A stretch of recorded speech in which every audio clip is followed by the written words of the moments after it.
estamos aqui. E nesta noite nós queremos continuar compartilhando com vocês sobre a maior riqueza que a gente pode compartilhar com alguém nessa terra. Amém? Vamos orar, liberando o ministério infantil. Aleluias. Crianças, oremos. Obrigado, Senhor. Nós apresentamos a Ti a vida do nosso ministério infantil, a vida de cada criança, a vida, meu Pai, de cada pai, de cada mãe. Apresentamos ao Senhor, meu Pai, cada professora, cada cooperadora, cada irmão e irmã que tem semeado nesse ministério, que tem ministrado, nos ajudado, e que pelo Espírito Santo continue, meu Pai, gerando em cada vida, especialmente no coração, meu Pai, das nossas crianças, dos nossos pré-adolescentes, da nossa juventude, a vida de Cristo, a maturidade de Cristo, o sentimento de Jesus, a visão de Jesus, uma fé inabalável na Tua palavra. Que essas crianças cresçam para glorificar o nome do Senhor e sejam bem-sucedidas nessa terra. Muito obrigado. Assim nós oramos, nós abençoamos em nome de Jesus. Amém. Glórias a Deus, aleluia. Deus abençoe. Vão lá e pode partir lá. Vai lá, Felipe. Glória a Deus, aleluia. Nós louvamos a Deus porque a nossa vida está nas mãos do Senhor, meus irmãos. Agora, amanhã e até o fim. No final nós queremos ungir a igreja presente, ministrar uma oração de propósito nesse tempo onde a gente tem ouvido as notícias das enfermidades assolando a nossa sociedade, a dengue, Covid, outros males, e só Deus para nos guardar, nos proteger de tudo isso. Amém? Muito bem. No final estaremos orando, ungindo você e orando. E nessa leitura inicial, eu quero ler com você lá em Romanos capítulo 5, verso 8. Um texto muito conhecido, um verso muito conhecido. Romanos capítulo 5, verso 8. Todos esses versos fazem parte desse plano de salvação. E o plano de salvação, meu irmão e irmã, é a maior riqueza que você pode compartilhar com uma pessoa nessa terra. Amém? Se a gente tiver condições, a gente pode dar um bom celular para alguém, vai ser útil, uma joia, a gente pode dar um carro, a gente pode dar uma casa, enfim, você pode, tendo condições, abençoar o próximo com tantas coisas materiais. Amém? Tudo isso tem seu proveito. Mas a maior riqueza que nós podemos compartilhar com alguém é a palavra da salvação, é o plano da salvação. E aqui em Romanos capítulo 5, verso 8, a palavra de Deus afirma ao nosso coração: mas Deus prova seu amor para conosco. Amém? Deus prova seu amor para conosco em que Cristo morreu por nós, sendo nós ainda pecadores. Amém? Então, que Deus abençoe o seu coração com essa palavra. Então, o primeiro ponto nesse plano de salvação que nós podemos compartilhar com alguém na hora oportuna, quando você puder, quando Deus preparar, numa conversa informal ou uma visita planejada, a primeira coisa que você precisa compartilhar é o quê? Eu falo e você repete: Deus criou o homem para amá-lo. Amém? Então, a pessoa precisa ouvir de nós, a pessoa precisa ouvir da igreja, que ela foi criada por Deus para desenvolver um relacionamento de amor. Por que, meus irmãos, isso é importante? Porque muitas pessoas se perguntam, de repente você nunca parou para pensar nisso. Muitas pessoas se perguntam: por que eu nasci? Por que eu vivo nessa terra? De onde eu vim? Por que eu estou aqui? Para onde eu vou? Então, a igreja de Jesus, dentro da palavra, do plano de salvação, tem a responsabilidade para dar uma resposta sábia, segura, com amor, baseada na palavra de Deus. A teoria não é nossa, não é invenção da igreja, não. O ensino, o princípio, o plano de salvação, meus irmãos, não é um projeto que nasceu na terra, é um projeto que nasceu no céu. Amém? Então, e nós precisamos compartilhar isso com essa segurança, como Jesus falou aos seus discípulos, que as palavras, as minhas palavras, não são meramente palavras, as minhas palavras são espírito e vida. Espírito e vida. Então, quando nós começamos a compartilhar o plano de salvação com alguém, a falar para a pessoa: olha, você foi criada por Deus, Deus ama você. Está lá em Gênesis capítulo 1, verso 26 em diante, 27 em diante. Quando você compartilha, ela precisa saber: então eu estou aqui porque é um plano de Deus, eu vivo aqui porque alguém pensou em mim. Então quer dizer que eu não nasci por acaso? Não. Então eu não sou um acidente. A minha mãe era prostituta, ou a minha mãe não queria ficar grávida e engravidou. Ela ficou grávida acidentalmente. Eu não sou um acidente, não. Você foi criado por Deus, você é imagem e semelhança de Deus, você foi gerado no coração de Deus, no propósito de Deus, no conceito de Deus. Então, essa palavra é muito importante. Por quê? Porque tem gente que vive 100 anos nessa terra em busca de uma resposta: por que eu estou aqui? Por que eu estou aqui? Então, a igreja precisa reafirmar isso, que ela foi criada para ser amada por Deus. Amém? Segundo ponto: o pecado separa o homem de Deus. Qual é o segundo ponto? Eu falo, você repete: o pecado separa o homem de Deus. Então, lá em Romanos capítulo 6, verso 23. Em Romanos 3, 23 também, nós vamos ler aqui o 6, 23. O que nós aprendemos aí? Não é uma teoria de homens, ensino de homens, não. São princípios espirituais. Diz que o salário do pecado é a morte. Então, a pessoa precisa ouvir isso. Por quê, irmãos? Lá em Romanos fala, 3:23 fala que todos pecaram e separados estão da presença de Deus. Todos pecaram e foram separados de Deus. Porque, meus irmãos, tem gente nessa terra, em pleno século XXI, nessa modernidade, que ele acha que não é pecador. Não, pastor, eu não sou pecador, não.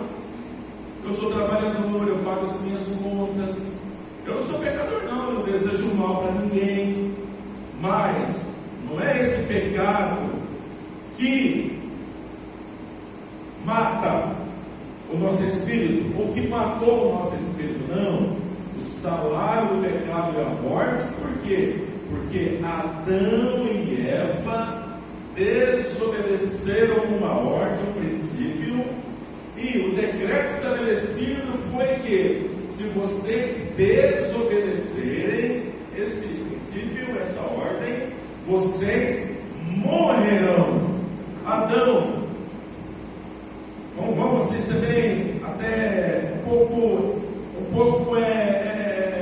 humorista, né? Adão nunca bebeu, nunca fumou, nunca se drogou, nunca se prostituiu. Você está entendendo o que eu quero dizer? Adão nunca fez nada disso.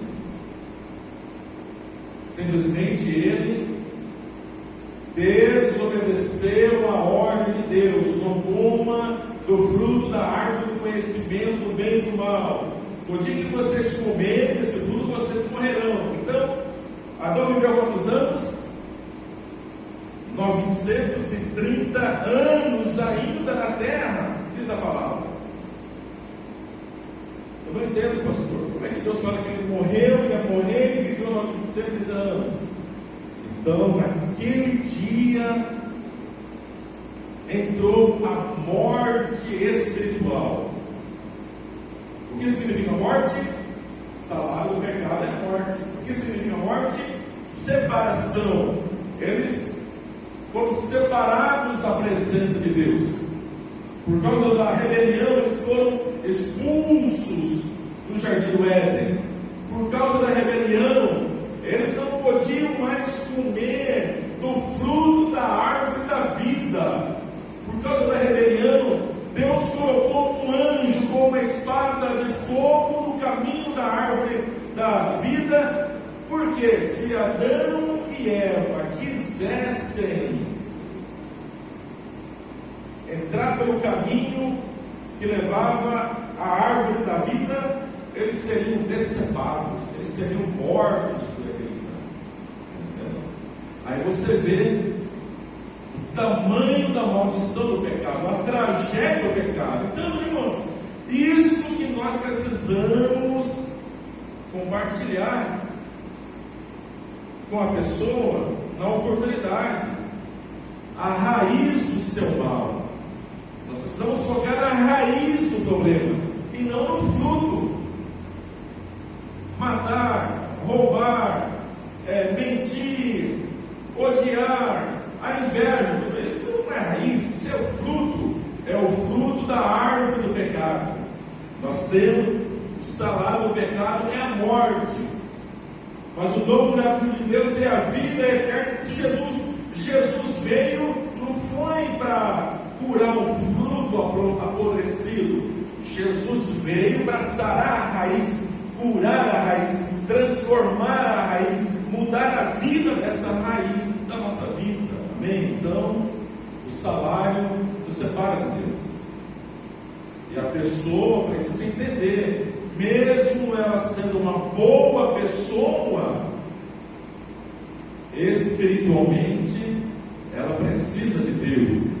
Espiritualmente, ela está morta por causa do pecado. Espiritualmente, se ela morrer sem Jesus Cristo, que é a nossa fonte de vida eterna, ela estará perdida.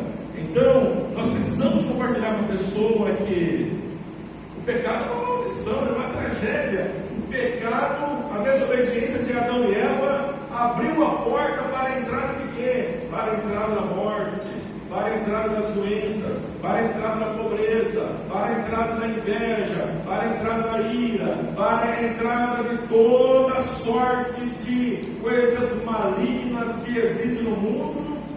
Como isso entrou no mundo, pastor? Adão e Eva abriram a porta através da desobediência.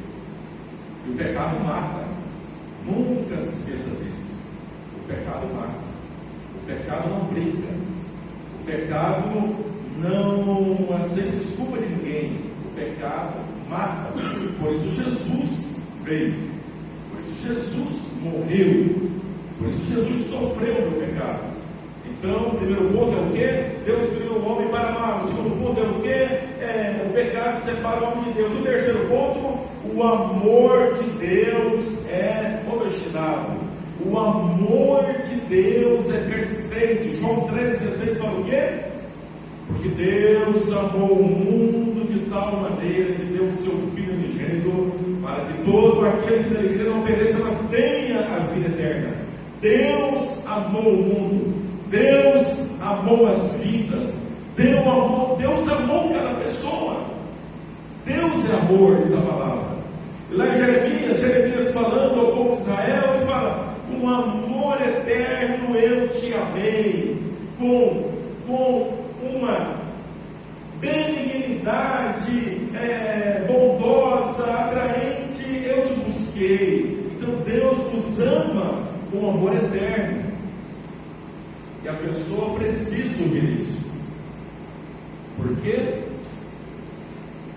Como tem gente vivendo, irmãos, nessa terra, que não sabe que são amadas, foram rejeitadas ou pelo pai, ou pela mãe, ou pelo marido, ou pela esposa, ou pelo filho, ou pelo filho, ou foi traído com um amigo. Quantas pessoas que se sentem não amadas, se sentem rejeitadas, pessoas que têm dificuldade para se relacionar com o pai, ou mãe, ou com outras pessoas, porque carrega aquele sentimento: eu fui rejeitado, eu fui abandonado, eu não sou amado. Então, nós precisamos gerar nessas pessoas essa nova identidade espiritual, que é o amor de Deus. Deus ama você. Você foi rejeitado pelo mundo todo, não importa. O que importa agora, no momento, é que Deus te ama, te amou com amor eterno, te amou de tal maneira, de uma forma extraordinária, que Ele enviou Jesus Cristo por causa de você. Por causa de você, Ele enviou Jesus, pensando em você, pensando na sua situação, pensando na sua dor, pensando na sua morte, não somente morte física, mas pensando na sua morte eterna. Deus pensou em você. Então, nós precisamos enfatizar isso, que o amor de Deus é o que? É obstinado. O amor de Deus é o que? É teimoso, insistente. Deus não desiste de nós. Quarto ponto, eu falo, você repete: Jesus Cristo tornou-se homem, veio à terra para reconciliar o homem com Deus. Amém? Vamos ler lá em 2 Coríntios capítulo 5, verso 18. Agora, meus irmãos, aqui começa o grande diferencial do cristianismo, que mexe com a mente humana, que mexe com a sabedoria humana, que mexe com todas as lideranças religiosas do mundo. É isso aqui, o quarto ponto. Jesus Cristo se tornou homem. Isso é algo. 18, vamos ler o 18 e vamos ler também o 19. E tudo isso provém de Deus, que nos reconciliou consigo mesmo por Jesus Cristo e nos deu o seu ministério da reconciliação. Isto é, Deus estava em Cristo Jesus reconciliando consigo o mundo, não lhes imputando os seus pecados, e pôs em nós a palavra da reconciliação. Amém? Então Jesus Cristo, Ele veio a este mundo com esse propósito: trabalhar, desenvolver, ministrar sobre a nossa vida o ministério da reconciliação. Por quê, irmãos? A gente era inimigo de Deus por causa do pecado. Então, Jesus Cristo é um instrumento da reconciliação, é através do qual nós podemos deixar de ser inimigos de Deus e a gente se tornar amigos de Deus. Amém? Vamos ler lá em Filipenses capítulo 2. Filipenses capítulo 2 é do 5 ao 17, mas eu quero ler aí apenas 17 e 18. Ou 7 e 8. 2, 7 e 8. Filipenses 2, 7 e 8. Mas fez a si mesmo de nenhuma maneira reputação. Mas fez a si mesmo de nenhuma maneira reputação. Pelo contrário, esvaziou-se a si mesmo, assumindo a forma de servo e fazendo-se semelhante aos homens. 8.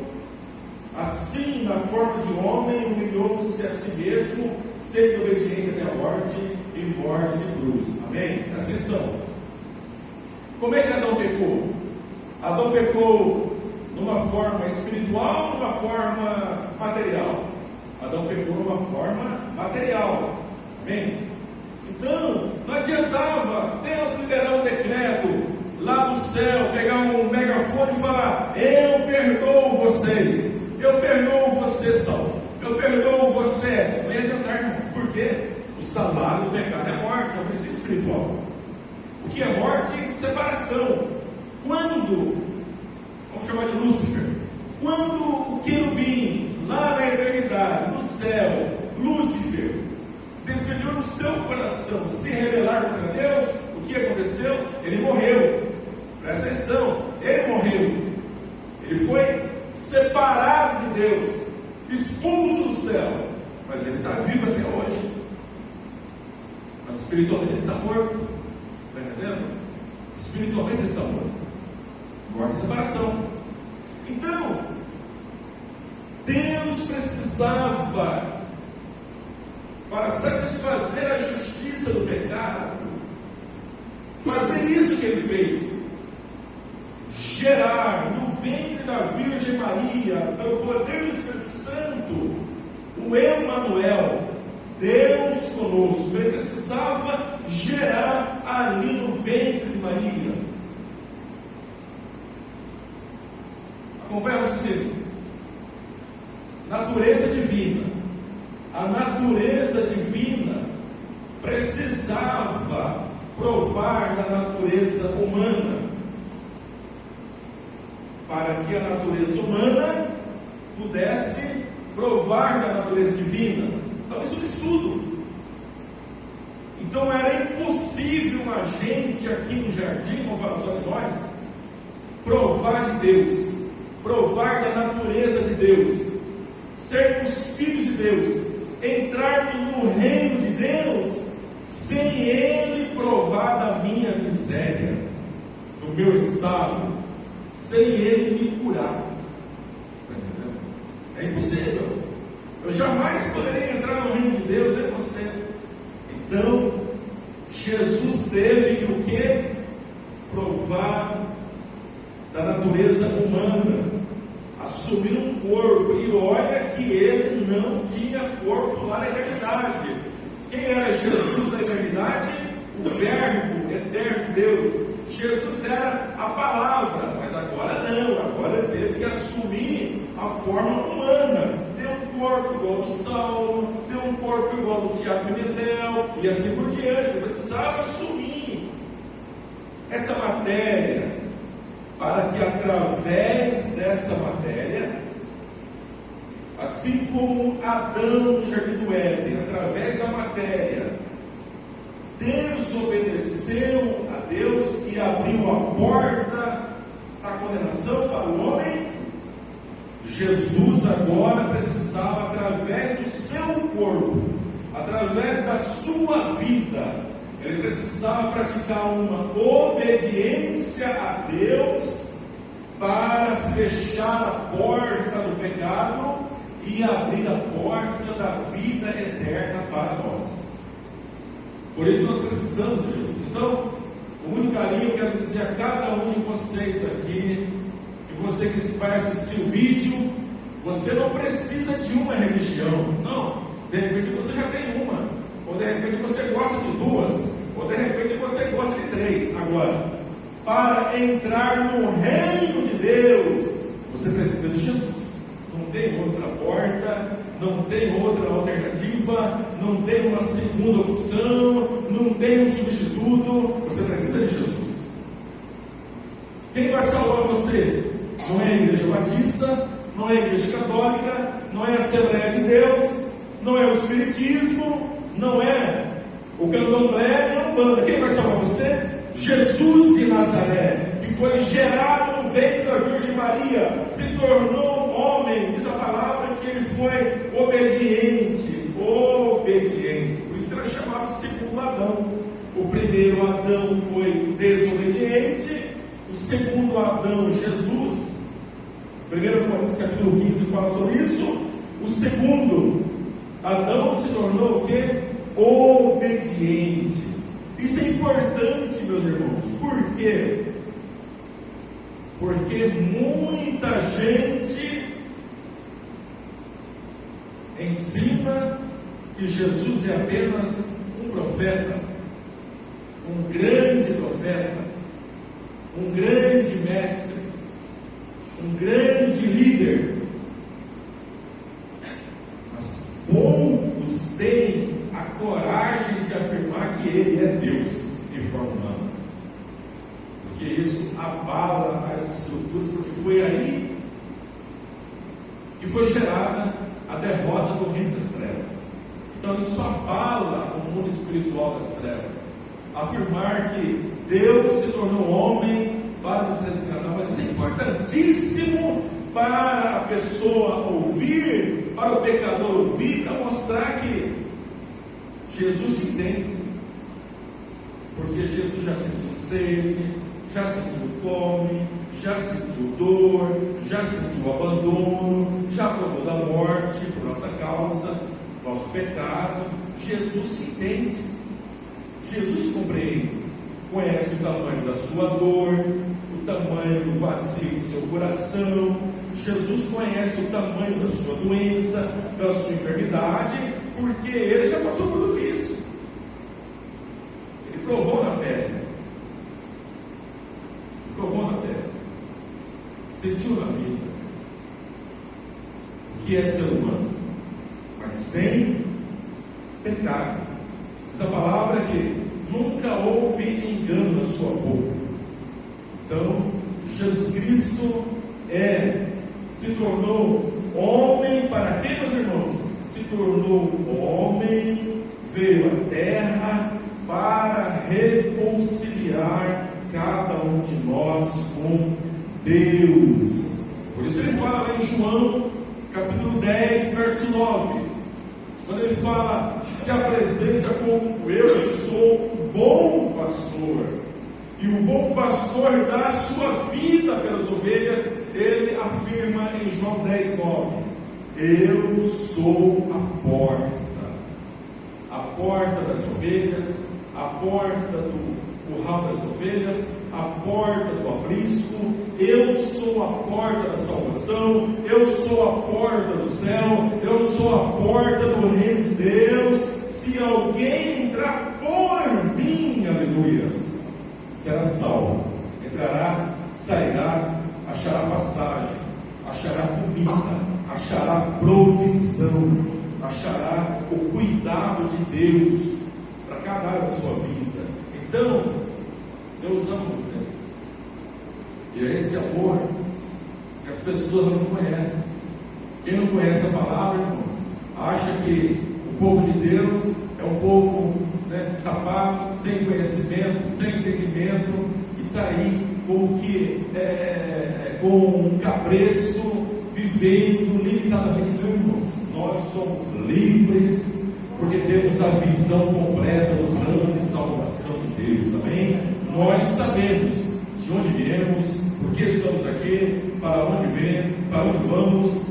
Nós não temos medo mais da morte, porque a morte é uma separação. Meu corpo volta ao pó e o meu espírito volta para Deus, e a minha alma viverá eternamente na presença de Deus por causa de Jesus Cristo, amém? Então, não tememos a morte, não. Há essa segurança em nosso coração. Todos os nossos irmãos, familiares, parentes que partiram com essa fé no coração, a fé em Jesus, a fé na palavra de Deus, essa fé em Deus, elas estão no paraíso paraíso, estão no seio de Abraão, estão aguardando a ressurreição dos mortos, quando Jesus processar o arrebatamento da igreja. Então, meus irmãos, Deus ama e nós precisamos entender isso. Próximo ponto, o quinto ponto, para encerrar. Eu falo, você repete. Jesus morreu em nosso lugar, na cruz do Calvário, para pagar os nossos pecados. João capítulo 19, versos 28, 29 e 30. João 19, 28, 29 e 30. Então, meus irmãos, presta atenção. O pecado é tão sério, tão sério, tão sério, tão sério, tão terrível, trágico, que não adiantava nada Jesus nascer como homem gerado pelo Espírito Santo da Virgem Maria e viver nessa terra. Isso, qual que é o salário do pecado? A morte. Não adiantaria. Era necessário o quê? Era necessário, como nós lemos em Filipenses, ele foi obediente até a morte, mas não podia ser um ataque cardíaco, não podia ser um AVC, um derrame, um acidente lá na Galileia ou na Judéia, de carruagem, caiu do cavalo, não. Tinha que ser morte de cruz, porque a morte de cruz era a maior, o pior tipo de morte da época do Império Romano, a maior maldição, a maior vergonha, morte de cruz. Ele precisava morrer, morte de cruz, para você ver como o pecado é exigente para ser satisfeito, para se sentir realizado. Podia ser qualquer morte. E aqui nós lemos o seguinte: depois, sabendo Jesus que todas as coisas já estavam consumadas na cruz do Calvário, para que se cumprisse a Escritura, disse: estou com sede. 29. O que fizeram com ele? Havia uma vasilha cheia de vinagre, então puseram uma esponja ensopada de vinagre no ramo de sopo e a ergueram até a boca de Jesus. 30. Havendo provado o vinagre, disse Jesus: está consumado. E inclinando a cabeça, veja só, primeiro ele inclinou a cabeça e depois entregou o Espírito. Como as pessoas morriam na cruz? Primeiro elas morriam, depois de morto a cabeça ficava pendurada. Jesus não. Inclinando a cabeça, ele entregou o seu Espírito. Pastor, por que ele entregou o seu Espírito? Ele é o Senhor da vida. Ele dá a vida e tira a vida. Ele é o Senhor da vida. Ele mesmo entregou o seu Espírito para gerar a morte e a separação, né? O corpo e o Espírito tem que se separar, gerar a morte por nossa causa, por causa do pecado. Mas o que significa estar consumado? Está consumado. Toda a palavra profética, tudo aquilo que foi escrito acerca de mim, falado acerca de mim, desde a primeira pregação. Qual foi a primeira pregação do Evangelho? Deus pregou para Adão e Eva, matando o cordeiro, rasgando o animal, derramando sangue, fazendo roupa de pele. Ali foi a primeira pregação do Evangelho. Toda a palavra profética de que um dia o cordeiro de Deus será rasgado para vestir novamente a humanidade com a justiça de Deus, está consumado. Está consumado. Tudo aquilo que era necessário para a salvação do salvo, para a salvação da santa, para a salvação do João Marcos, tudo aquilo que era necessário para a salvação de cada pessoa da raça humana, tudo aquilo que era necessário está pronto. Está pronto. Não precisa ser feito mais nada. não tem um outro evangelho, não tem uma outra pregação, não tem um outro profeta, um outro anjo, não tem mais nada. Tudo que é necessário para a redenção da humanidade está pronto, aleluia. Amém? Sabe por quê? O pecador, as pessoas que ainda estão em busca da luz verdadeira, que é Jesus, elas ficam procurando, mais ou menos assim: o que eu posso fazer para merecer alguma coisa de Deus, para merecer alguma coisa do céu, para merecer o perdão de Deus? O que eu preciso fazer para merecer a vida eterna, para merecer entrar no reino de Deus? Se é que existe um reino de Deus, o que eu posso fazer? Onde eu vou encontrar a resposta, a solução, o remédio para a minha vida? As pessoas deviam ser irmãos. Por isso tem gente mais ou menos assim, contando uma experiência. A pessoa, num tempo, ela é católica, no outro tempo, ela é espírita, no outro tempo, ela está numa igreja evangélica, no outro tempo, ela pode estar num candomblé. Exemplo. Isso não é errado, no sentido de você querer buscar a verdade. Nós temos a autoridade em Cristo Jesus para ministrar o quê? Jesus Cristo é. João 14,6, para encerrar por hoje o projeto aí, meu irmão. João 14,6, Jesus diz: eu sou o caminho e a verdade e a vida. Ninguém vem ao Pai. Olha só, Jesus é Deus. Olha só a autoridade dele. Ele não disse assim: ninguém vai ao Pai. Não, ele disse: ninguém vem ao Pai senão por mim. Então, em Jesus, em Cristo Jesus, nós encerramos a nossa busca pela resposta, encerramos a nossa busca por uma religião, encerramos a nossa busca pelos questionamentos da nossa existência. Em Jesus nós encontramos a solução para todas as nossas crises existenciais, emocionais, psicológicas, espirituais, em Cristo Jesus. Por isso que você tem paz. O mundo pode estar em crise, o mundo em volta pode estar numa turbulência, mas no seu interior você tem paz, você tem alegria, você tem segurança, você não vive assombrado. Por quê?